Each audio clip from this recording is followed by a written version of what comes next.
The WWE Royal Rumble was yesterday, but we got to talk about this. AEW wrestlers were reacting to the show live, and it's causing a lot of confusion online. I don't think it's that deep, but we're going to talk about their reactions. Also, on top of that, we have a Toni Storm AEW update, and we are going to talk about Jonathan Gresham from ROH working in Impact. Some very interesting stuff there that people want clarification, so I'm here to bring it to you guys. If you guys want more wrestling news videos, you guys know, go ahead and click subscribe. So by now, you may have heard the news that Toni Storm is no longer in WWE. And we've been talking about some sort of interest that maybe perhaps Toni Storm could be finding her way to AEW. Now, we do know Toni Storm is now available for bookings. And we also know that she has been penned in for an appearance at WrestleCon during WrestleMania weekend. However, I do want to add a little bit more emphasis on something in particular, and that would actually be the non-compete contract terms that she has to follow with WWE. So when WWE released her, she is still part of the 90-day non-compete clause. And I've had people reach out to me on Discord asking me, hey, when would be the soonest that Toni Storm could show up in AEW? What can we expect? That type of stuff. So we actually know that her non-compete clause is expected to end Tuesday, March 29th. Nobody knows for sure. Obviously, we saw what happened with Malachi Black, aka Aleister Black. We saw he was released, and then next thing you know, like 30 days later or whatever, he showed up in AEW. But for the most part, there is this belief that Toni Storm's contract allows her to still be paid by WWE right now until March 29th. If that is the case, there is a good chance that Toni Storm could very well show up on AEW that week. With that being said, William Regal has also taken to Twitter. He doesn't use Twitter very often, but he has taken to Twitter to praise Toni Storm. He has praised Nixon Newell, aka Tegan Knox. So if you guys are interested in seeing some of these free agents get signed somewhere, obviously William Regal is also excited about that. So my belief is that AEW should go after these free agents because their women's division definitely needs a little bit more. They need a little bit more help there. And I think these are the people that can do it. So Toni Storm, Ember Moon, Kairi Sane, you know, she's leaving WWE reportedly by next month, roughly when her contract expires. There's just a lot of stuff that's happening. And then you got Taya Valkyrie. So just kind of keep that in mind. AEW should be pretty busy this spring, summer season when it comes to these female free agents because they definitely need the help there. I do want to talk about Jon Gresham. If you guys are unfamiliar, maybe you're not watching Impact or Ring of Honor these days, ROH is on a hiatus until April, but we do know that Jon Gresham is defending the ROH World Championship belt. And despite the fact that ROH is currently under hiatus, he has been showing up on Impact defending the ROH belt, as well as GCW and Terminus. Now, a lot of people have been asking me, they said, hey, what is the whole situation with Jonathan Gresham being able to do this if ROH is taking a break? I thought ROH is gone.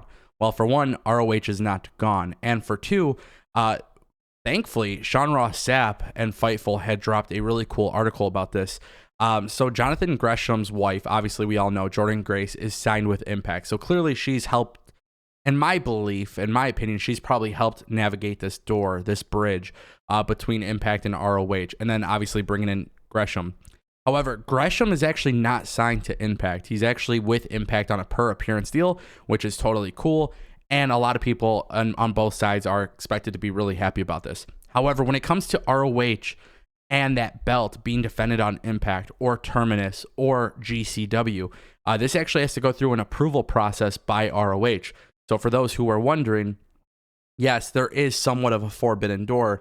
Yes, there is some sort of, flexibility here, but this is largely due to the fact that ROH is taking oversight on every single decision that's being made with this belt. So do I believe for 1 second that Gresham will actually lose this championship? No. The reason why is because we know it's going to be title versus title, Bandito versus Gresham at ROH's Supercard of Honor during WrestleMania weekend. So clearly there's going to be a huge trend as we inch closer and closer to WrestleMania weekend.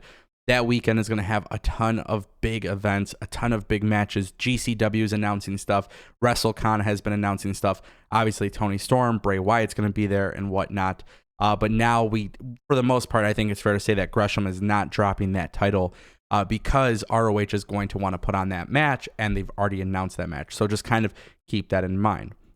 I also want to talk about something very interesting here, guys. WWE's WWE Championship belt. WrestleVotes came out. As you guys know, Lesnar and Lashley had this match. Paul Heyman turned on Lesnar, kind of, and Lashley walked out as champion. The reason why I'm bringing this up is because WrestleVotes came out and said WWE has no concrete plans for this, and the plans are Lesnar and Roman Reigns at WrestleMania. So do what you will with that information, but if I'm WWE, I think it's about time you start putting some attention on this, because you did the right call. You gave Lashley the belt. You had him defeat Brock Lesnar. Doesn't matter how it happened. You did what I thought was right.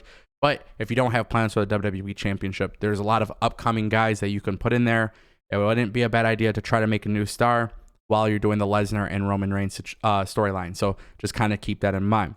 And also, for our final news story of the day, we are going to talk about this, guys. AEW stars were reacting to the Royal Rumble, and I'm very intrigued to see what you guys have to say about this.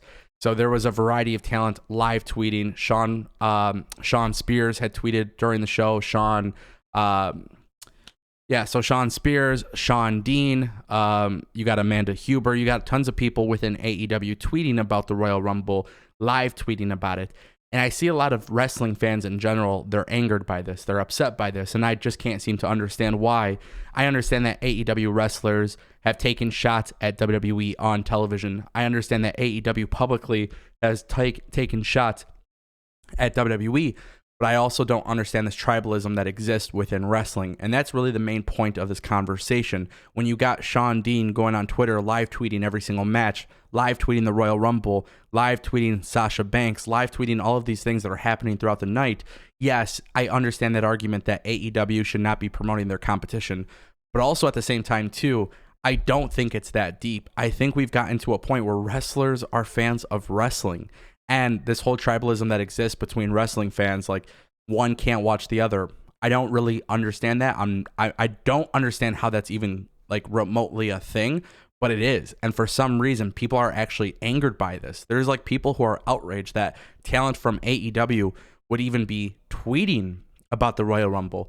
Keep in mind, the Royal Rumble has been around longer than AEW has been around. It's been around longer than TNA has been around. It's been around longer than a lot of companies in general. So talent in general grew up with this stuff, and before they became a wrestler, they were a fan of wrestling. So this whole argument back and forth to me never really made sense, but at the end of the day, it is a thing that's happening, and I just, it is what it is, man.